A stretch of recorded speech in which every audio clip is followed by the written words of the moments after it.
आइए सुनते हैं सियाराम शरणगुप्त जी की कहानी काकी।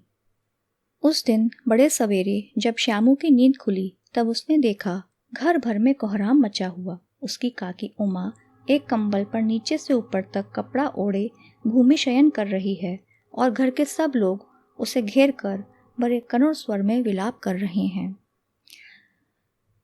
लोग जब उमा को शमशान ले जाने के लिए उठाने लगे तब श्यामू ने बड़ा उपद्रव मचाया।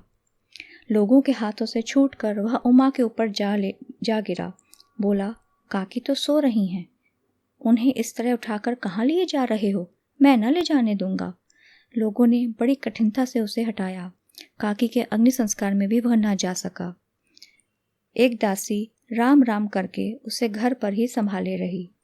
यद्यपि बुद्धिमान गुरुजनों ने उसे विश्वास दिलाया कि उसकी काकी उसके मामा के यहाँ गई है, परंतु असत्य के आवरण में सत्य बहुत समय तक छिपा न रह सका। आसपास के अन्य अबोध बालकों के मुंह से ही वह प्रकट हो गया। यह बात उससे छिपी न रह सकी कि काकी और कहीं नहीं ऊपर राम के यहाँ गई है। काकी के लिए कई दिन लगातार रोते रोते उसका रुदन तो क्रमशः शांत हो गया, पर शोक शांत न हो सका। जिस तरह वर्षा के अनंतर 1 ही 2 दिन में पृथ्वी के ऊपर का पानी अगोचर हो जाता है, परंतु बहुत भीतर तक उसकी आर्द्रता बहुत दिन तक बनी रहती है, उसी प्रकार वह शोक उसके अंतःस्थल में जाकर बस गया। वह प्रायः अकेला बैठा बैठा शून्य मन से आकाश की ओर ताका करता। एक दिन उसने ऊपर एक पतंग उड़ती देखी। न जाने क्या सोचकर उसका हृदय एकदम खिल उठा। विश्वेश्वर के पास जाकर बोला, काका मुझे एक पतंग मंगा दो।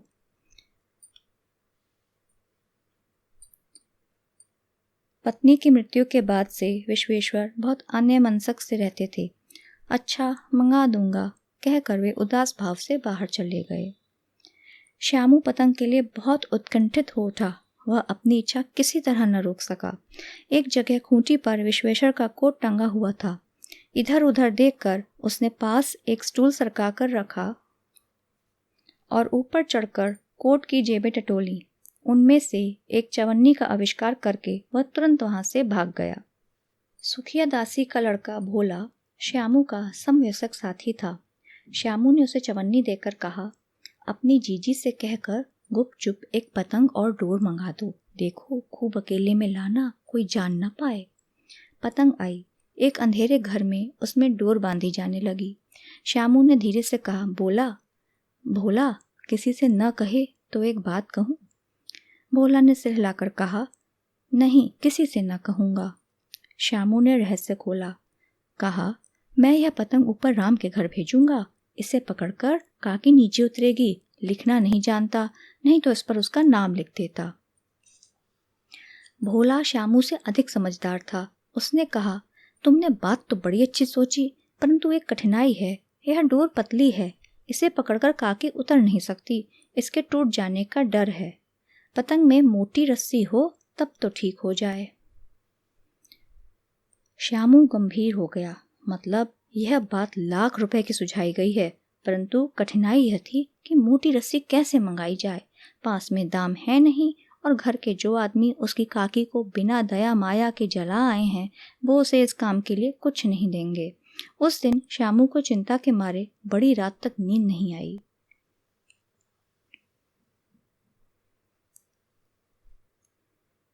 पहले दिन की ही तरकीब से दूसरे दिन फिर उसने विश्वेश्वर के कोट से 1 रुपया निकाला, ले जाकर भोला को दिया और बोला, देख भोला, किसी को मालूम न होने पावे, अच्छी अच्छी 2 रस्सियां मंगा दे। एक रस्सी ओछी पड़ेगी। जवाहर भैया से मैं कागज पर काकी लिखवा रखूंगा। नाम की चिट रहेगी तो पतंग ठीक उन्हीं के पास पहुंच जाएगी।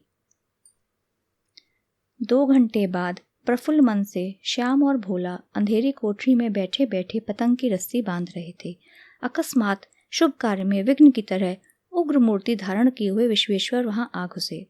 भोला और श्यामू को धमका कर बोले, तुमने हमारे कोट से रुपया निकाला है? भोला सकपकाकर एक ही डांट में मुखबिर बन गया। बोला, श्यामू भैया ने रस्सी और पतंग मंगाने के लिए निकाला था। विश्वेश्वर ने श्यामू को 2 तमाचे जड़कर कहा, चोरी सीख कर जेल जाएगा? अच्छा तुम्हें आज अच्छी तरह समझाता हूँ, कहकर 2-4 थप्पड़ और जड़कर पतंग फाड़ डाली। अब रस्सियों की ओर देखकर उन्होंने पूछा, ये किसने मंगाई? भोला ने कहा, इन्होंने मंगाई थी, कहते थे इससे पतंग तानकर काकी को राम के यहाँ से नीचे उतारेंगे। विश्वेश्वर एक क्षण के लिए हतबुद्धि होकर खड़े रह गए।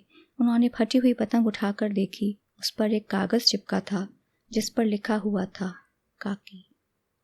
सियाराम शरण गुप्त द्वारा ये कहानी लिखी गई है। सियाराम शरण गुप्त का जन्म 1895 ईस्वी में चिरगांव, जिला झांसी, उत्तर प्रदेश में हुआ था। ये राष्ट्रकवि मैथिली शरण गुप्त के छोटे भाई थे। इनके परिवार में राम भक्ति की परंपरा थी। भरत की तरह ये बड़े भाई के भक्त थे। परिवार के साहित्यिक वातावरण ने इनकी प्रतिभा की बहुमुखी विकास किया। इनका साहित्यिक गुण और परिमाण दोनों ही दृष्टियों से समृद्ध है। सन 1963 ईस्वी में दिल्ली में इनकी मृत्यु हुई। सियाराम शरण गुप्त सफल और उपन्यासकार होने के साथ साथ उत्कृष्ट कवि भी थे। इन्होंने नाटक, कहानी और निबंध भी लिखे, जिनके लिए इन्हें पर्याप्त ख्याति मिली। इनके उपन्यासों के नाम हैं गोद, नारी और अंतिम आकांक्षा। पुण्य पर्व और उन्मुक्त इनके लिखे नाटक हैं। इनके एकमात्र कहानी संग्रह का नाम है मानुषी।